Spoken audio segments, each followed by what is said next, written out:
Okay, तो अब हम पढ़ रहे हैं द लिविंग वर्ल्ड। तो the living world NCERT chapter में सबसे पहला ये पैराग्राफ हमको देखने को मिलता है।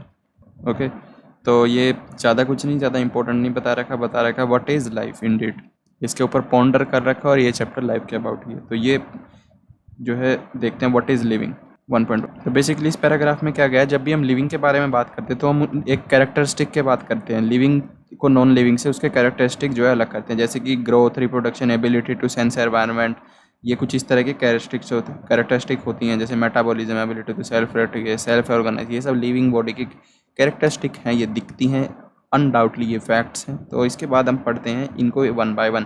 पहले स्टार्ट करते हैं ग्रोथ से। तो कितनी सिंपल और अच्छी लाइन है, all living organisms grow and increase in mass and increase in number of individual are twin characteristic of growth.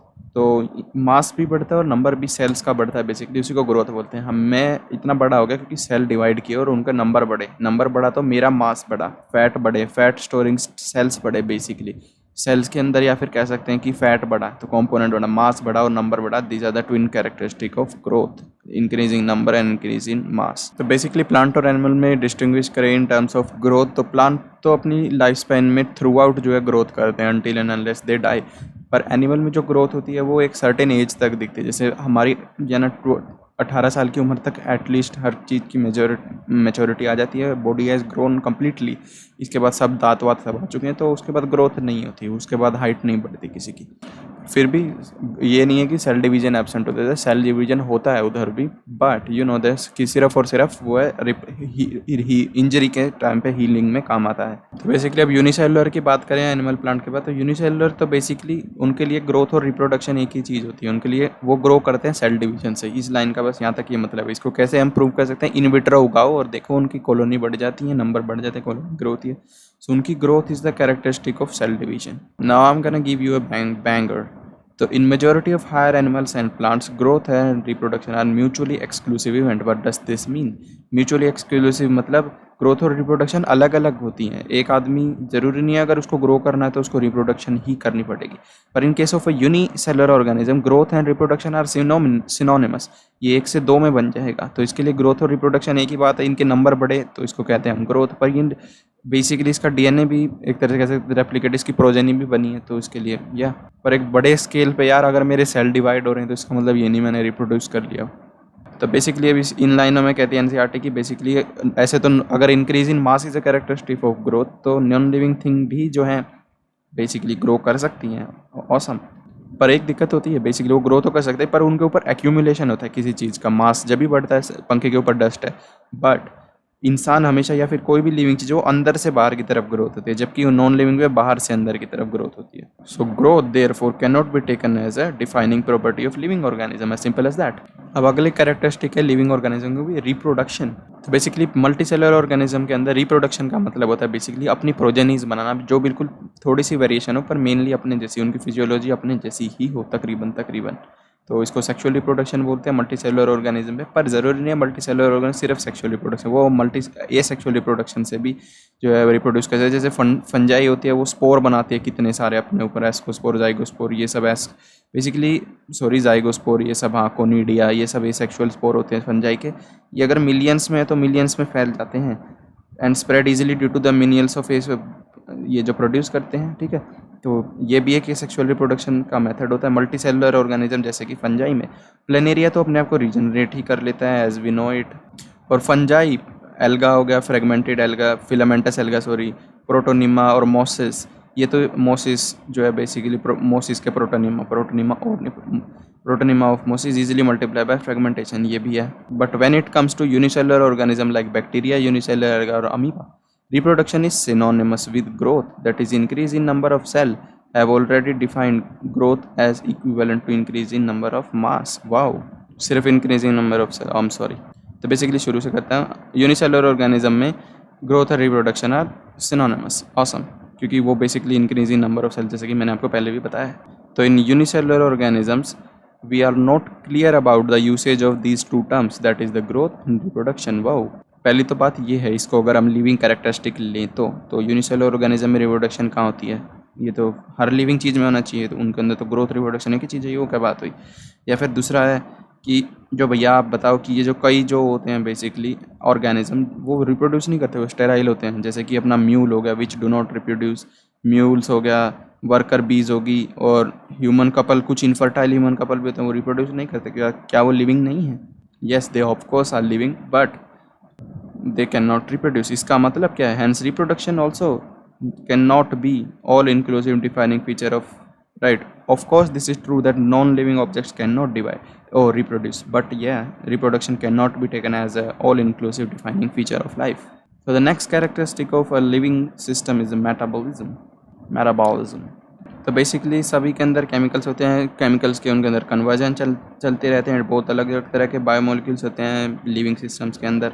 तो इन सब के जो है बेसिकली कन्वर्जन हो रहा है, कहीं पे केमिकल को तोड़ा जा रहा है, कहीं पे बनाया जा रहा है, इन सब का बोला जाता है मेटाबॉलिज्म। तो इसमें यही जो है समझाया गया है इसमें। तो यहाँ डेफिनेशन दे दिया एनसीईआरटी ने कि sum total of all the chemical reaction occurring in a living system or in our body is the metabolism of a living system. Now it tells us a very important point as well, a very interesting point, that non-living things have no metabolism.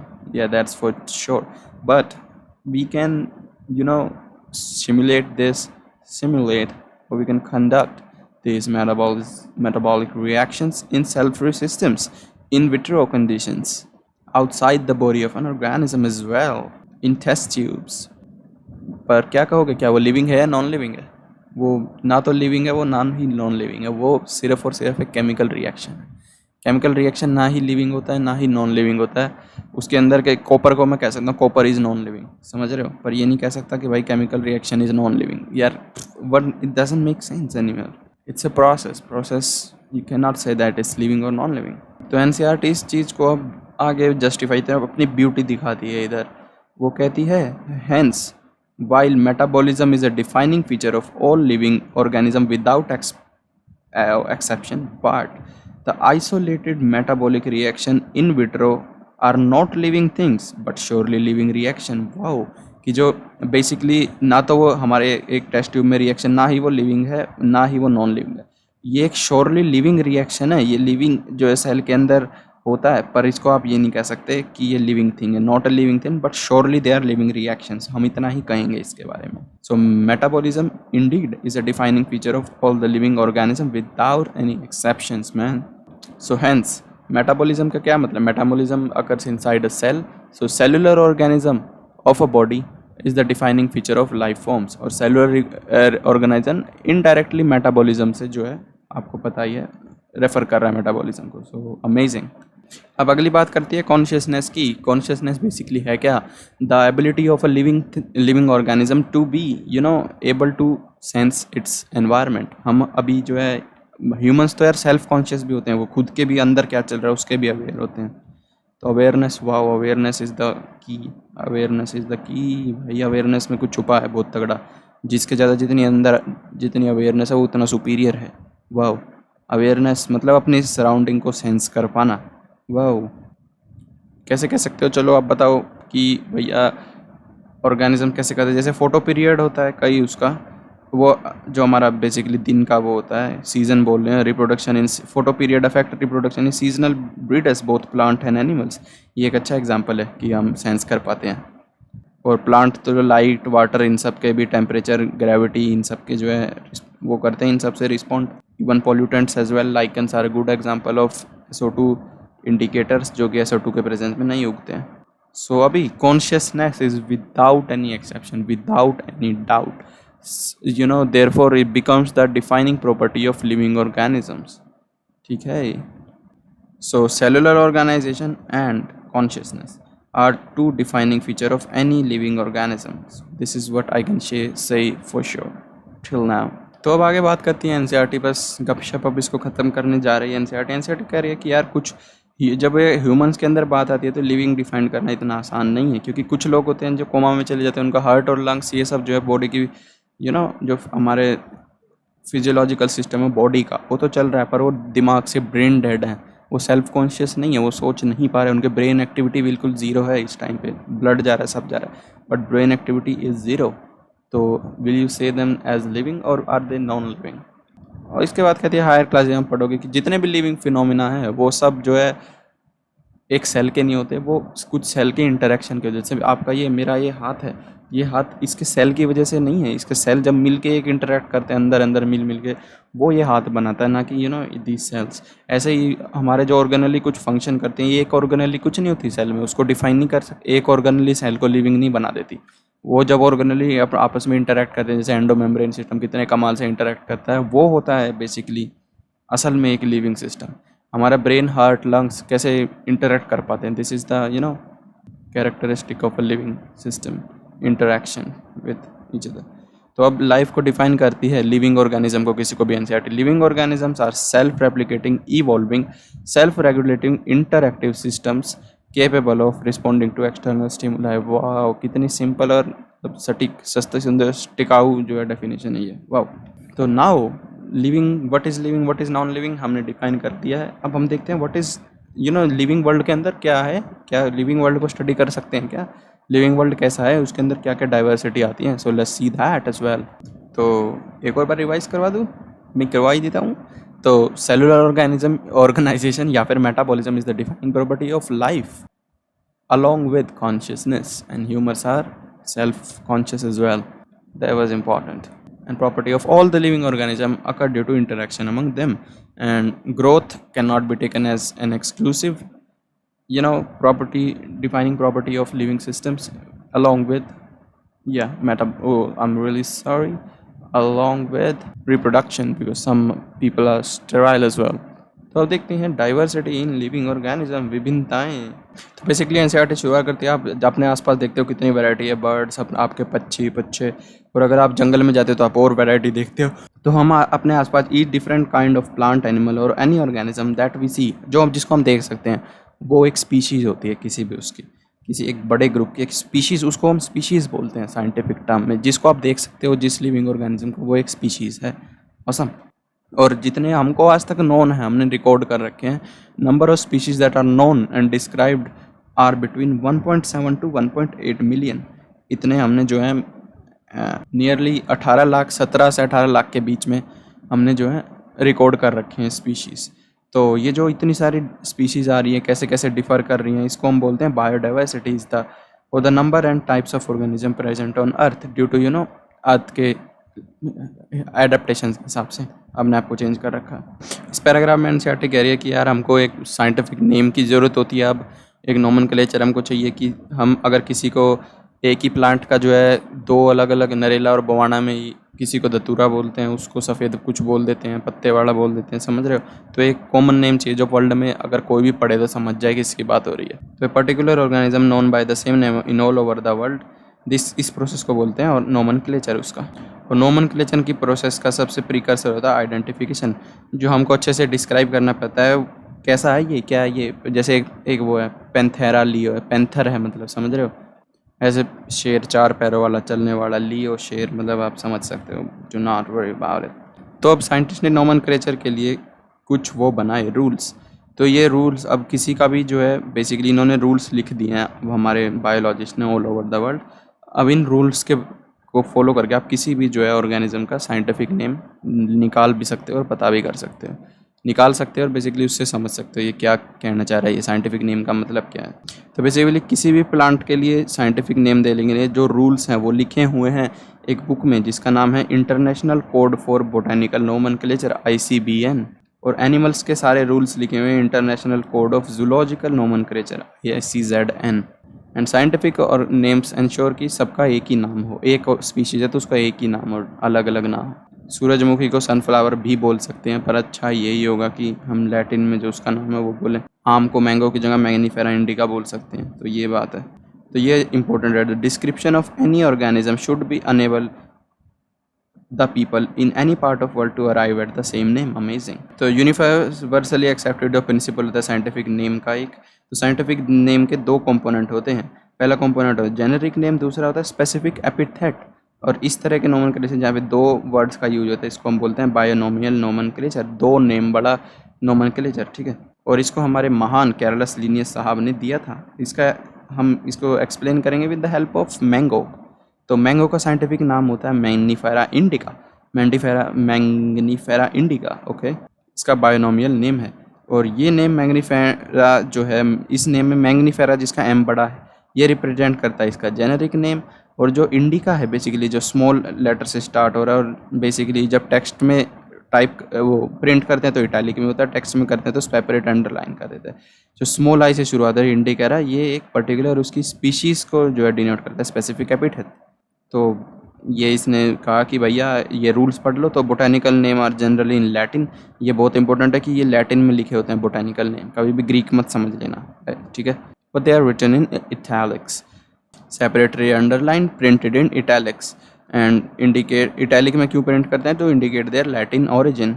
Genus का पहला अक्षर capital, specific epithet का छोटा, जैसे Mangifera indica.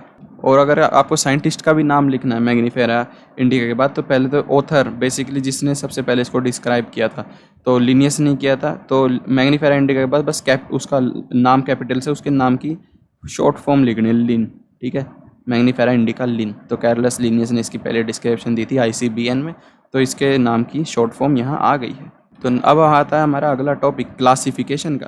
तो ये हमने nomenclature कर लिया है बेसिकली डाइवर्सिटी का समझने के लिए। हम कह सकते हैं इस स्पीशीज़ का भी ये नाम है, पर एक दिक्कत और है, जो स्पीशीज़ हैं अगर हर स्पीशीज़ को डिस्क्राइब हम करते रहे कि ये बिल्ली है, बिल्ली इसके पीले बाल हैं, भैया 2 बिल्ली रहे आपके सामने, वो पहले तो पीली बिल्ली को आप डिस्क्राइब करो, इसके पीले बाल हैं, ये वो उसकी ये कैरेक्टरिस्टिक है, इसके अंदर ऐसे हाथ हैं।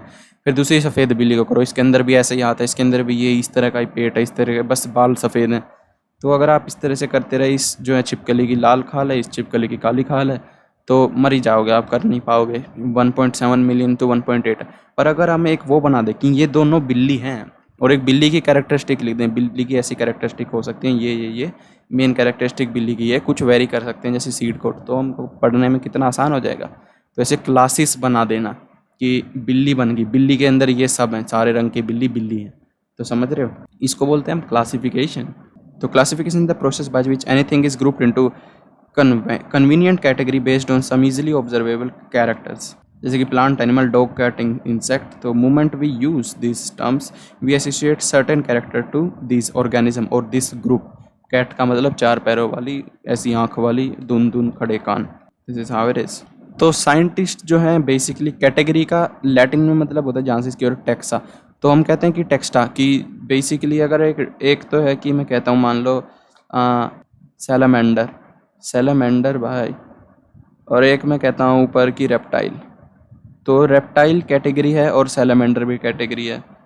तो क्या कुछ सेंस बन रही है? हाँ बन रही है। रेप्टाइल के अंदर ये रेप्टाइल एक बड़ी कैटेगरी है, सैलामेंडर एक छोटी कैटेगरी है। तो जो कैटेगरीज होती हैं अलग अलग लेवल पे उनको बोलते हैं हम टेक्सा। तो ये रेप्टाइल भी टेक्सा है और सैलामेंडर भी टेक्सा है। अगर मैं यहाँ पे लिखता कि भैया सैलामेंडर के साथ साथ जो है एक और फ्रॉग भी लिख देता मैं, तो यहाँ पे कितनी टेक्सा हुई? यहाँ पे 2 टेक्सा हुई, ठीक है, ओके। जबकि यहाँ पे स्पीशीज़ जो हैं 2 आई स्पीशीज़, पर टर्म कितनी आई? कैटेगरीज जो है बेसिकली 3 तरह की, फ्रॉग अलग हैं, ये अलग हैं, ये अलग है। तो टेक्सा हम एक लेवल को बोलते हैं बेसिकली, एक बड़ा होता है एक छोटा, तो एक लेवल की कैटेगरी को जिसके अंदर बहुत सारे, तो उसको हम टेक्सा बोल देते हैं। ऑसम। जैसे इसने एग्जांपल दिया है मैमल्स और डॉग्स का, तो मैमल और डॉग हैं अलग अलग टेक्सा, बस सेम लेवल पे हैं।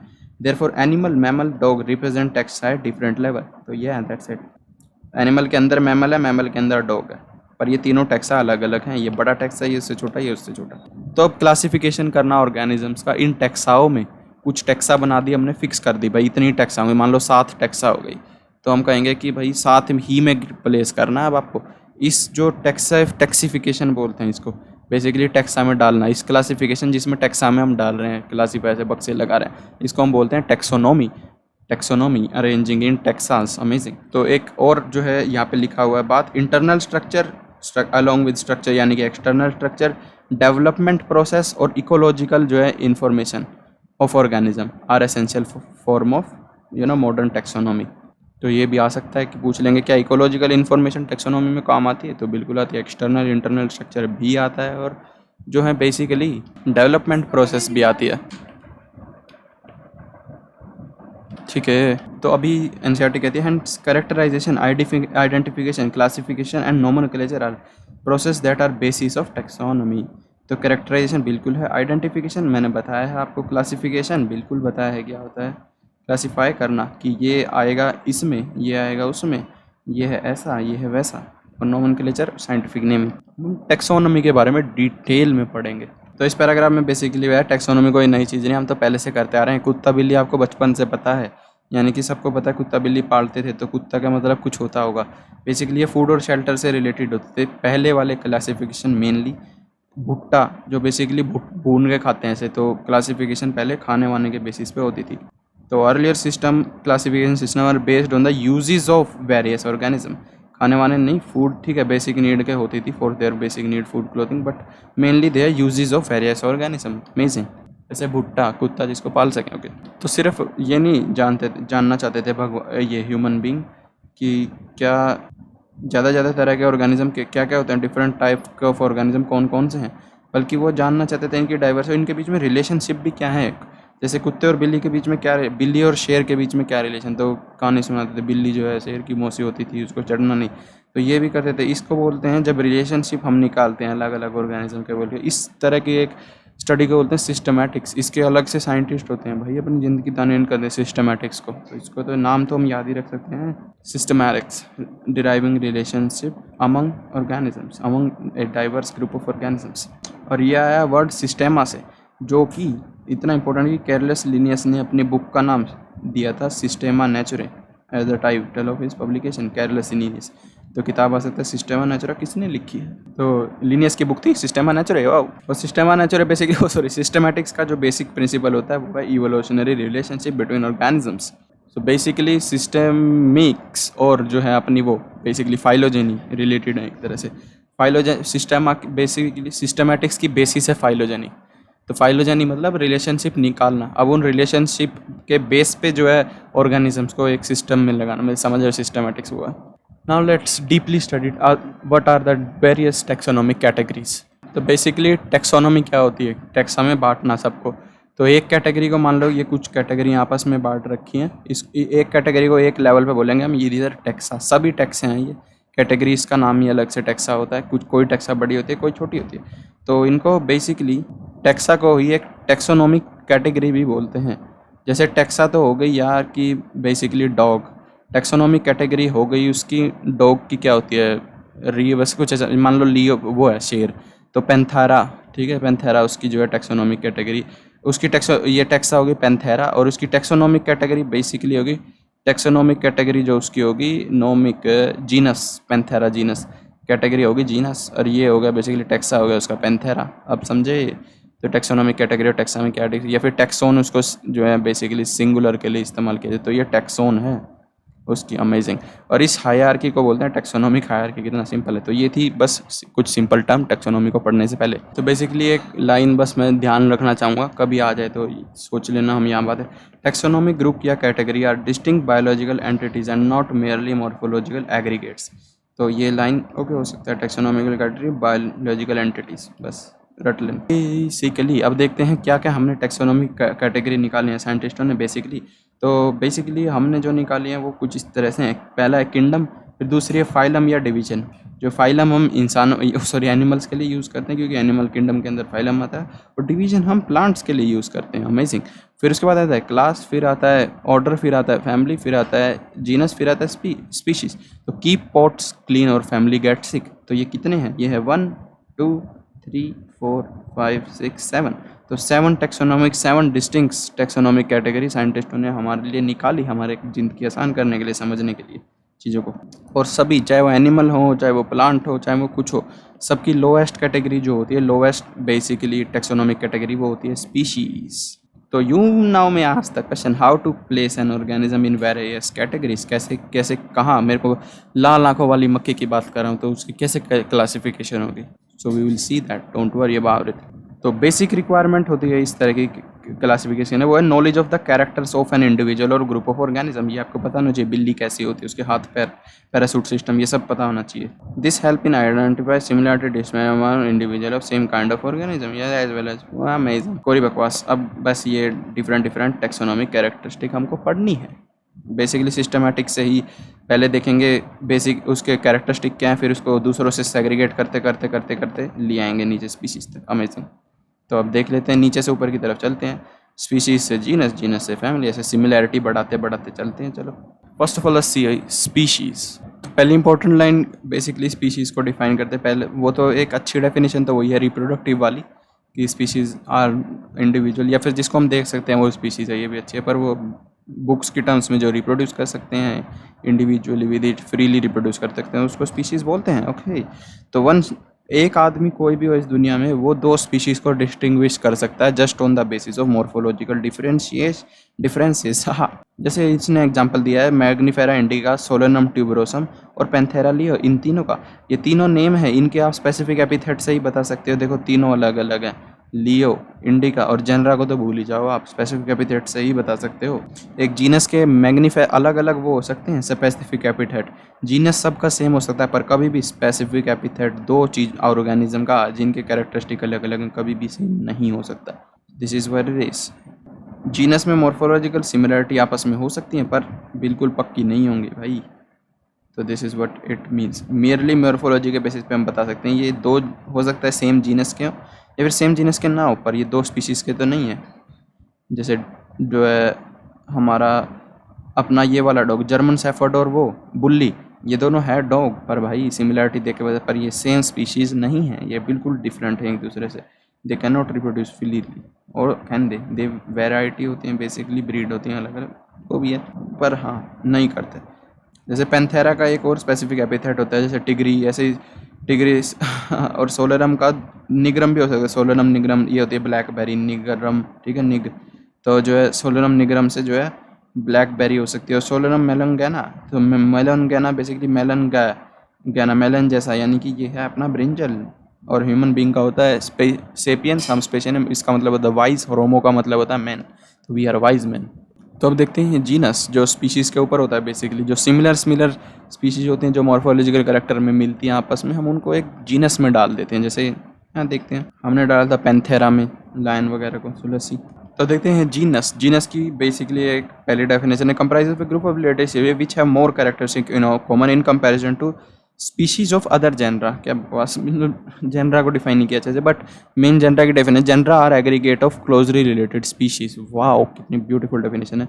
तो जैसे पोटैटो और ब्रिंजल हैं, ये कोई देख के कह सकते हैं हाँ ट्यूब जैसे तो लगते हैं, जैसे मोटे मोटे से स्टेम की मॉडिफिकेशन हैं भाई। तो हाँ ये एक सेम जेनरा के हैं, ये स्पीशीज सेम नहीं है, but they belong to same genus.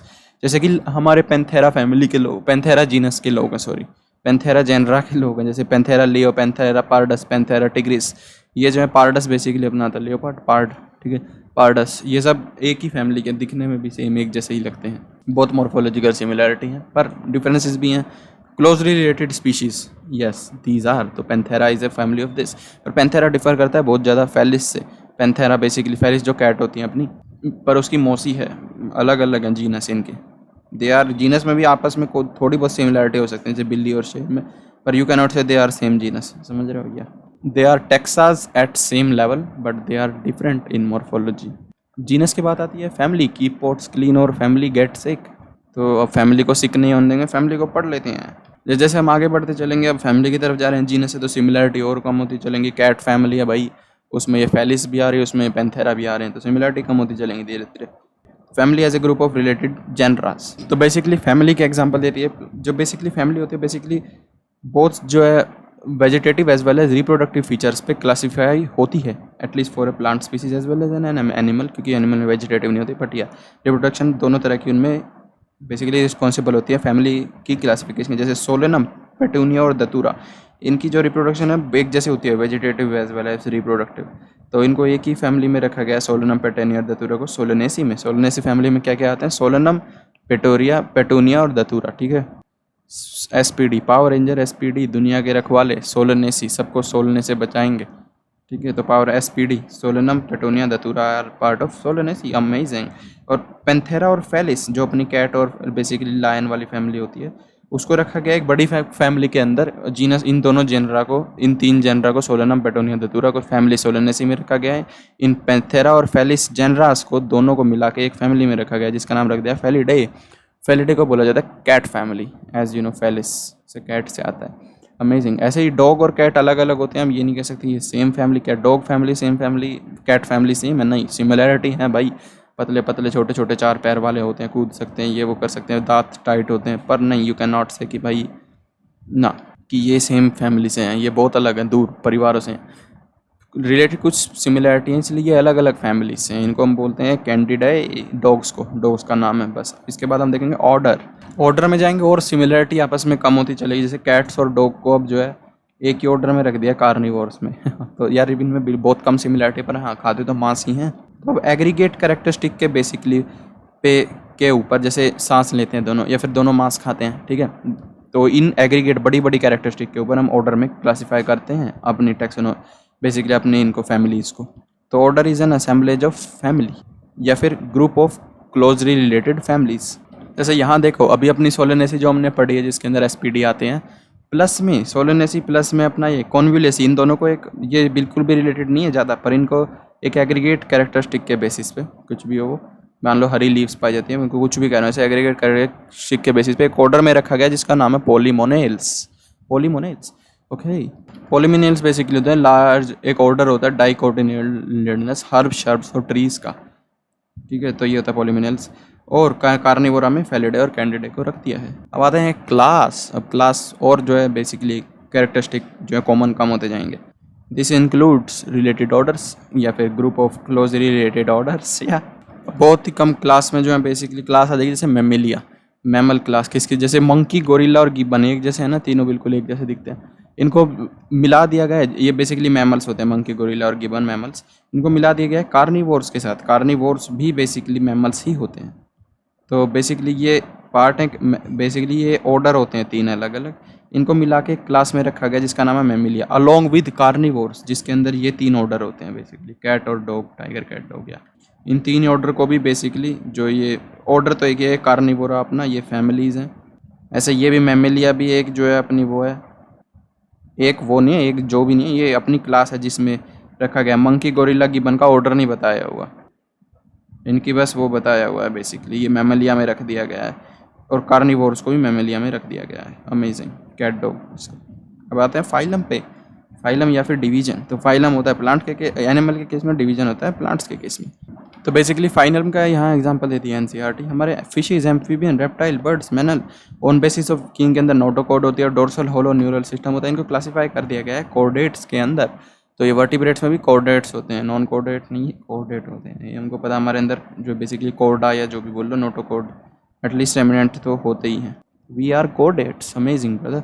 Plant में ऐसे कुछ जो है इन क्लासेस का बेसिकली सिमिलर क्लासेस का एग्रीगेट को हम डिवीजन में डाल देते हैं, बस फाइलम को डिवीजन बोलते हैं कहने का मतलब। अब आते हैं किंगडम पे। किंगडम क्या होता है? एनिमल और प्लांट। वाओ, तो हमें पता ही है, फंजाई, मोनेरा, प्रोटिस्टा, ये सब पता है।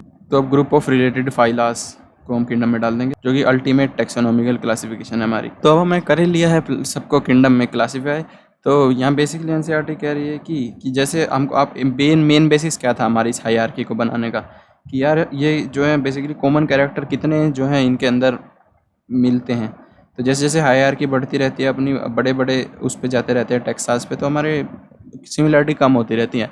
और higher the category greater is the difficulty to determine the relationship of the relationship to of one taxa to other taxa at the same level. या तो बता नहीं सकते आप, अगर आप एक एनिमल किंगडम और प्लांट किंगडम, बेसिकली इसी एनिमल किंगडम के अंदर इसी के जो सब कैटेगरीज हैं इनके बीच में आप यू कैन नॉट से कि क्या सिमिलैरिटी है, जबकि आप बता सकते हो कैट डॉग के बीच में है, वो बहुत नीचे हैं, अलग अलग हैं, वो अलग अलग जीनस के हैं, सॉरी अलग अलग उसके हैं, वो क्या बोलते हैं उसको, अलग अलग फैमिली के। कैट और डॉग फैमिली होती है यार। फेलिस और जो है अपना ये कैंडिडा अलग अलग अपनी जीनस है। कैंडिडस जो है हस्की हो सकता है, जबकि फेलिस जो है स्नोबेल हो सकती है, समझ रहे हो ऐसे। तो ये लाइन बस थी। अब ये ऑर्गेनिज्म विद टेक्सोनोमिक कैटेगरी, मैं यहाँ टाइम नहीं वेस्ट करूँगा आपको ये समझाते हुए, इनको आपको याद करना है खुद से। सिर्फ 4 है, man, house fly, mango, wheat. Scientific name तो देखो मैं अभी कर रहा हूँ, होमोसेपियन, ठीक है, पाइजमैन, मस्का और डोमेस्टिका। मस्का मतलब fly, domestica domestic fly, house fly, इसी को मैनिफेरा इंडिका पता है। अब ये इंपॉर्टेंट है, इसका याद नहीं रहता है पर याद ही है। ट्रिटिकम एस्टिवियम, अरे ये कितना आसान है। ट्रिटिकम एस्टिवियम वीट को बोलते हैं, ठीक है, अपना गेहूँ जो हम इतना खाते हैं रोज़ रोज़। ट्रिटिकम एस्टिकम ये इसका साइंटिफिक नेम है, ये सोलेनम ट्यूबरोसम नहीं है ये ट्रिटिकम एस्टिवेशन है। तो मस्का डोमेस्टिका भी याद रखना। Amazing brother. बस ये हाउस फ्लाई का तो मैं बता सकता हूँ फाइलम क्या होगा बेसिकली, एनिमल के अंदर कैसा एनिमल, कोर्डेट, नॉन कोर्डेट, कैसा, ये क्या है, ये आर्थ्रोपोड है, या देखो हम मैमल के अंदर हम कोडेट्स हैं भाई, हम मैमल हैं, ये इंसेक्ट है, ये डाइकोट है मैंगो, ठीक है। वीट मोनोकोट होता है, हमको पता है, वीट ऐसा सूखा सूखा होता है उसकी डाल। एलिनोरिक लेयर, एलिरोनिक लेयर होती है या ये सब तो देख ही लेना भाई। अब इसका क्या बताऊँ मैं। ओएल्स, ऑर्डर पोडर, फैमिली याद रखना बस, वीट पोएसी फैमिली का होता है, हमने पढ़ा नहीं है ये, हमने सिर्फ फर्स्ट सेकंड थर्ड पढ़ा है, याद है तो। मॉर्फोलॉजी में फैमिलीज़ में फर्स्ट सेकंड लास्ट लिलिएसी था पहला, फिर था फैबेसी, सोलेनेसी। तो या इंसान की बस याद रखना, होमिनिडे जो है फैमिली होती है हमारी, हमारे साथ और भी लोग थे पहले, बंदरों के साथ हमारी फैमिली बहुत मिलती है। होमिनिडे को बेसिकली ग्रेट एप्स बोला जाता है, ग्रेट एप्स, तो हम एप्स ही तो हैं। चलिए अब जो है मेन इस चैप्टर का सबसे important topic according to syllabus of NEET and previous year question paper, तो ये है सबसे इम्पोर्टेंट टॉपिक, टैक्सोनॉमिकल एड्स। तो let's see and let's hope कि हमारा सवाल आ जाए और हमको आता हो। तो बेसिकली जब हम स्पीसीज़ को क्लासीफाई करते हैं, जब हम उनको पढ़ते हैं, हम टैक्सोनॉमी करते हैं। अब वो जो डाटा बना है टैक्सोनॉमी करते वक्त, एक डाटा भी तो होगा भाई, उस डाटा को कैसे स्टोर करें। आपने जो कैरेक्टरिस्टिक लिखे हैं, आइडेंटिफिकेशन करी है, उनके बीच में सिस्टमेटिक्स लगाई है, फाइलोटैक्सी, इनके बीच में ये, तो एक डाटा बनेगा ना भाई, हर उसका एक इंडिविजुअल स्पीशीज़ का, एक इंडिविजुअल जेनरा का अलग अलग कितने पेजेस के पेजेस बनेंगे। तो इनका क्या होगा, how will they be ordered. तो इस तरह के उसको हम बोलते हैं बेसिकली टैक्सोनॉमिकल एड्स। जो हमारी एड का मतलब है जो मदद करे, तो ये हमारी मदद करते हैं टैक्सोनॉमी को स्टडी करने में। The collection of actual specimen of plant and animal species essential and is the prime source of taxonomical studies. तो कितनी इंपॉर्टेंट लाइन है ये, कि ये जब तक आपके सामने वो एनिमल नहीं होगा, आप उसको टैक्सोनॉमी नहीं, क्लासिफिकेशन कैसे करोगे। प्रैक्टिकल चीज़ें जैसी नहीं होती ज़िंदगी में, काट के देखना पड़ता क्या सिमिलरिटी क्या नहीं है। The biologists have established certain procedures and technique to store and preserve information as well as the specimens of these. मान लो कोई प्लांट है, उसका स्पेसिमेन भी कलेक्ट करके हम स्टोर करते हैं, इसकी भी टेक्निक्स होती हैं, किसी में डुबा के कहते हैं। तो लेट्स सी देम। पहला आता है herbarium, amazing, how cool is that. तो बेसिकली हर्बेरियम कमाल की चीज़ होती है। Herbarium is a store house of all collected plant specimens that are dried, pressed and preserved on sheets. तो पेपरों पे इनको बेसिकली ड्राई करके प्रिजर्व करके रखा जाता है, प्रेस करके दबा के हर्बेरियम में प्लांट्स को, प्लांट के स्पेसिमेंस को, और इन शीट्स को अरेंज भी किया जाता है वो according to a universally accepted system of classification.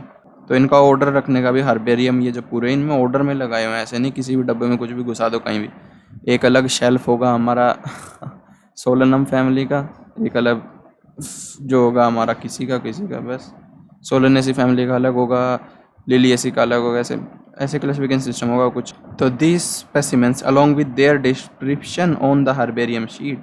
तो हर्बेरियम शीट पर डिस्क्रिप्शन भी होती है भाई, सिर्फ स्पेसिमेन नहीं होता, स्पेसिमेन को ड्राई और प्रेसिंग नहीं होती, उसका जो है बेसिकली डिस्क्रिप्शन भी लिखा जाता है हर्बेरियम शीट पे साथ के साथ। तो इसके साथ साथ में लिखा भी होगा हर्बेरियम शीट में कुछ इसके बारे में क्या है ये, और इसको फर्दर यूज़ के लिए यूज़ किया जाता है। और हर्बेरियम का एक बेसिकली शीट के नाम पे एक फ़ाइल होती है ये, इस शीट पे हर्बेरियम शीट्स के ऊपर एक लेबल भी होता है। क्या क्या होता है उस लेबल की खासियत, उसके ऊपर प्रोवाइड की जाती है information about the date and place of collection, amazing, in English and in local and in botanical their names. तो इंग्लिश लैंग्वेज में, लोकल लैंग्वेज में जहाँ से उठाया गया, और बोटेनिकल जो है उसका नेम, साइंटिफिक नेम बेसिकली जो ICBN में लिखा हुआ उन रूल्स के हिसाब से, उसकी फैमिली, और आखिरी में जो कलेक्टर है उसका नाम भी लिखा जाता है, डेट भी, प्लेस भी और कलेक्टर का नाम। तो ये तो एक इम्पैक्ट बनाने की बात होगी, अपना नाम छोड़ के जाना दुनिया में, हर्बेरियम में एक वो date and place of connection, इनके नाम, English, local as well as botanical. Scientific तो सबसे इंपॉर्टेंट है, इंग्लिश में क्या बोला जाता है और लोकली क्या बोला जाता है, तो ये भी इंपॉर्टेंट है। तो herbaria also serve as quick referral system in taxonomic studies. अगर आपको जो है बेसिकली आप किसी फैमिली को दोबारा से आप जो है क्लासीफाई कर रहे हो, तो आप एक हर्बेरियम में जा सकते हो, उस फैमिली के जो है शेल्फ, उसमें जाके सभी जितने भी प्लांट थे उन सब के आप फाइल देख सकते हो, उनके specimen as well as description, उनके नाम वाम, किसने कलेक्ट किया, कहाँ से मिलते हैं, ये आप देख सकते हो। तो this serve as quick referral system in taxonomic studies.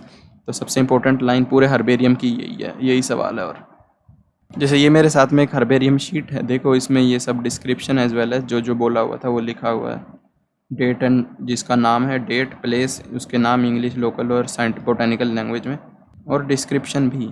आगे की पेज पे होंगे या इसी पे भी हो सकता है इस प्लांट का। इसका स्पेसिफिन तो ड्राइड एंड जो है इसके ऊपर कर दिया गया है पेस्टेड। तो अब देखेंगे बोटेनिकल गार्डन मायावती का। हर्बेरियम में स्पेसिमेंस होते हैं, यहाँ पे लिविंग प्लांट्स होते हैं रेफरेंस के लिए। तो बेसिकली इन बोटेनिकल गार्डन का मेन पर्पस होता है आइडेंटिफिकेशन करने में, जो हमने पहले बात करी थी इनके कैरेक्टरिस्टिक क्या है। तो उगाने पड़ेंगे ना उसके लिए प्लांट, भाई शुरुआत से लेकर आखिर तक उगाया प्लांट से तो आप उसकी जो है आइडेंटिफिकेशन अच्छे से नहीं कर सकते, ये कैसे क्या बना हुआ है, उसकी लाइफ साइकिल देखनी पड़ती है। तो इस तरह के काम के लिए हम इसलिए बोटेनिकल गार्डन का इस्तेमाल करते हैं, और ये ही एक अच्छा तरीका भी है। इसी तरह से इसको होना भी चाहिए भाई। और हर प्लांट को किसी बोटेनिकल गार्डन में जाओगे उसके ऊपर एक लेबल लगा होगा, उस लेबल पे उसका बोटेनिकल और साइंटिफिक नेम और उसकी फैमिली ज़रूर लिखी होगी, जैसे सोलेनेसी और यहाँ पे लिखा होगा सोलेनम ट्यूबरोसम अगर आलू का प्लांट लगा है तो। अब सबसे इम्पोर्टेंट मैं आपको जो बताऊंगा बोटेनिकल गार्डन में, इनके नाम यही आएंगे। फेमस बोटेनिकल गार्डन है क्यू बोटेनिकल गार्डन है इंग्लैंड में। इंडियन बोटेनिकल गार्डन बहुत इंपॉर्टेंस रखते थे, ये है हावड़ा में, कलकत्ता इंडिया में। National botanical research institute NBRI, ये तो अखिलेश दीक्षित गया हुआ है यहाँ, तो लखनऊ इंडिया में। तो ये 3 याद रखना। क्यू हमारा इंग्लैंड में, इंडियन बोटेनिकल गार्डन यार हावड़ा में है, ठीक है। ये बंगाल के लोग ऐसे इंग्लिश नाम यूज़ करते हैं IBG, जबकि नेशनल बोटेनिकल ये तो आपको ऐसे सरकार का, वो योगी सरकार का लग ही रहा है NBRI, तो ये उत्तर प्रदेश लखनऊ में है। इसके बाद देखते हैं म्यूजियम क्या होता है। गए हैं साइंटिफिक म्यूजियम देखा, और वैसा भी जू में भी है, तो देखते हैं क्या है ये।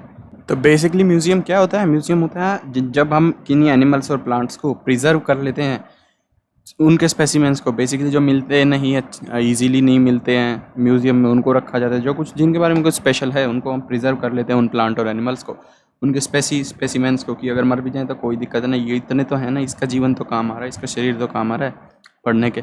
सो we use this for the study and references. तो ये स्पेसिमेन को प्रिजर्व करने के अलग अलग टेक्निक्स होते हैं, जैसे कंटेनर और जार्स में भी रख सकते हैं जिसके अंदर प्रिजर्वेटिव सॉल्यूशन प्रेजेंट हो। जैसे कि कुछ प्लांट और एनिमल को है जिनको प्रिजर्व किया जाता है ड्राई स्पेसिमेन के तौर पे भी, जो वो ड्राई कंडीशन में अच्छे से प्रिजर्व हो सकते हैं।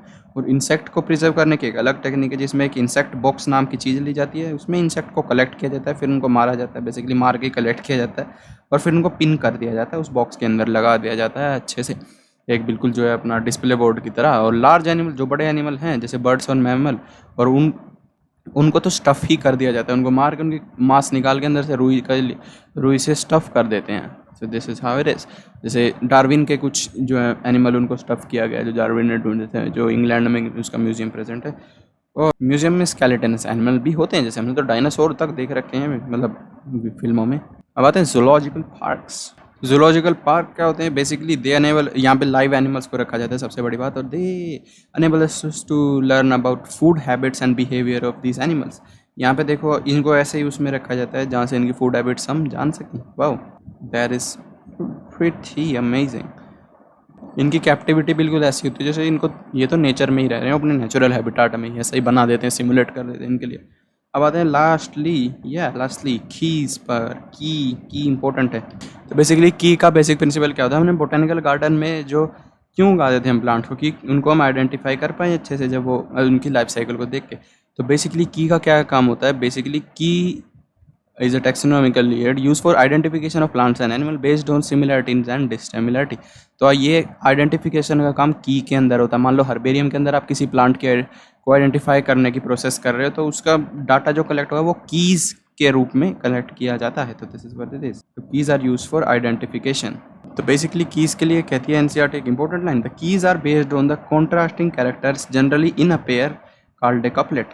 ठीक है, तो की के अंदर जो भी आइडेंटिफिकेशन की प्रोसेस होती है बेसिकली एक अच्छा चिट्ठा सा होता है बेसिकली, कि उसमें लिखा होता है ऐसे बेसिकली, मान लो कि इज़ कार्निवोर्स, इज़ क्या ये जो अभी अभी मिला है हमको प्लांट, ये जानवर नया, क्या ये कार्निवोर है? तो या तो यस या फिर नो।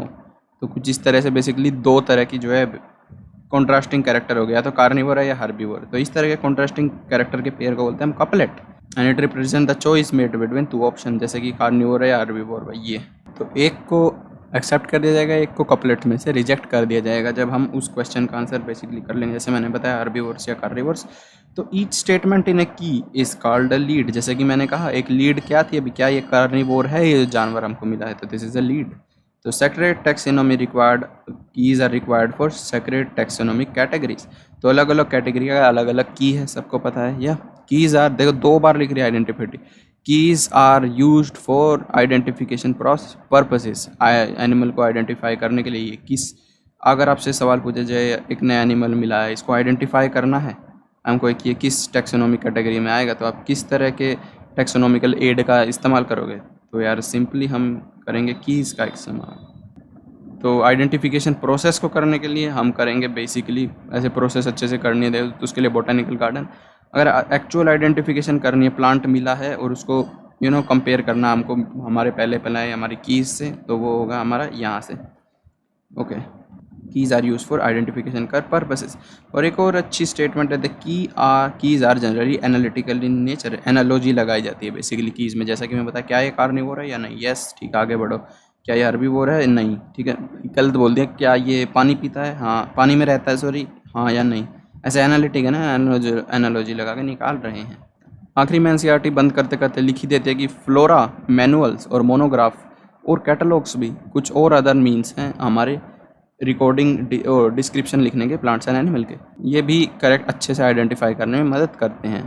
तो बेसिकली जो फ्लोरा होता है, फ्लोरा का काम होता है बेसिकली किसी भी प्लांट का हैबिटाट और उसका डिस्ट्रीब्यूशन, उस हैबिटाट में जहाँ वो है बेसिकली उस गिवन एरिया में बताना, हैबिटाट और उसका distribution in that given area और इट्स हैबिटाट, ठीक है, डिस्ट्रीब्यूशन बताना और उसका हैबिटाट बताना, ये फ्लोरा का काम होता है। और अब बात करते हैं मैनुअल्स की, और सॉरी एक और फ्लोरा का एक और इम्पोर्टेंट काम ये भी होता है कि ये इंडेक्स कर देता है प्लांट स्पीशीज़ को उस पर्टिकुलर एरिया में। घास के मैदानों का इंडेक्स देखोगे आप, समझ रहे हो, तो घास के छोटी घासों में मिलते हैं ये जानवर, बड़ी घासों में मिलते हैं ये इंडेक्स बना देता है प्लांट स्पीशीज़ का बेसिकली। ओके, इतने एरिया में छोटी घास है, इतने एरिया में बड़ी घास है, ऐसे इंडेक्स बना देते हैं हम फ्लोरा से। Flora amazing. तो ये स्पीशी हैबिटाट और उसका डिस्ट्रीब्यूशन बताता है। अब आते हैं मैनुअल्स पे। तो मैनुअल का एक ही काम होता है, identification of names of species found in area. Amazing. Manuals को सिर्फ नाम जानने के लिए इस्तेमाल किया जाता है, किसी भी उसका प्लांट का देख देख के बता देंगे क्या है ये। मोनोग्राफ क्या होते हैं बेसिकली, मोनो मतलब वन, एक का ग्राफ, तो किसी भी एक टैक्सोन के बारे में सारी इन्फॉर्मेशन बताता है। तो इसको लेके मोनोग्राफ को लेके हम जंगल सफारी पे जा सकते हैं, वहाँ उस एक टैक्सोन के बारे में सब बताया हुआ होगा, अपने को मौज ले सकते हैं जंगल सफारी में कि इस टैक्सोन, अलग अलग टैक्सोन के मोनोलॉग लेके अपना घूमो, ये हाथियों के बारे में, ये इसके बारे में, ये वो है। Amazing. So that was all about monographs.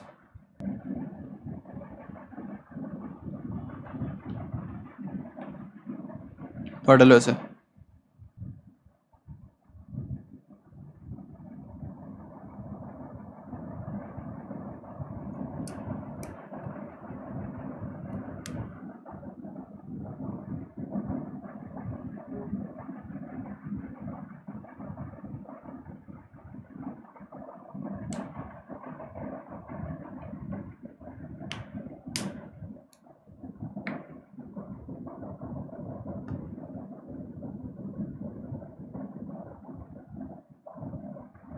तो एक जो है समरी में एक इम्पोर्टेंट लाइन देखने को मिलती है कि taxonomist also prepare and disseminate information through manuals. अच्छा, ऐसी कोई खास नहीं है यार, डिससेमिनेट का मतलब होता है फैलाना। I am really sorry. बस ठीक है। Taxonomic keys are tool that help in identification based on characters. 3 बार ये चीज़ लिखी है एनसीईआरटी ने कि जो है टैक्सोनॉमिक कीज जो होती हैं बेसिकली वो आइडेंटिफिकेशन में मदद करती हैं कैरेक्टरिस्टिक के बेसिस पे किसी भी जानवर की। आप देखोगे एक अलग टैक्सा की एक टैक्सोनॉमिक की होती है पूरी, ठीक है। जैसे कि ये देखो, separate taxonomic key are required for each taxonomic category, जैसे कि मैंने बताया था, जैसे फैमिली, जीनस, इन सब की अलग अलग की होती है एक आइडेंटिफिकेशन पर्पसेस के लिए। पहले एक टैक्सोनॉमिक की होगी जीनस के लिए, उससे देख के उसके कैरेक्टरिस्टिक उसमें राइट टिक करके जो है उससे पता लग जाएगा एंड में कि ये किस जीनस का है, ठीक है।